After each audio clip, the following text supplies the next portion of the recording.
त्यो गरेर चाहिँ अनि सबैजना ग्रुप गराउने आजको हाम्रो 1 रुपैयाँको अभियान चाहिँ यहाँ नानी बाबु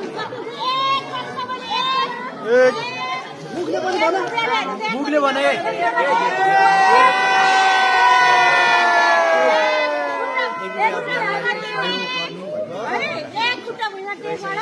एक रुपियाँको अभियानबाट चलाएको हाम्रा ग्रिन एन्ड आशिका फाउन्डेसनबाट आज सम्पूर्ण नानी बाबुहरूले 250 जना नानी बाबुहरूले चाहिँ साना साना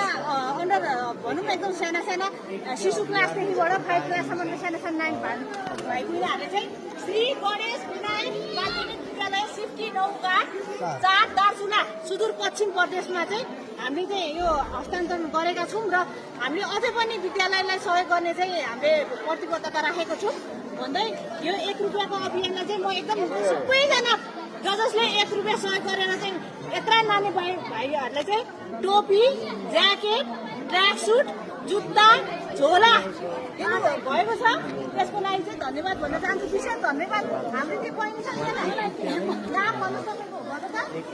धन्यवाद आशिका दिदी तपाईँको फाउन्डेसनबाट यहाँ 250 जना दार्चुला मुलक्ष्मी बोगटी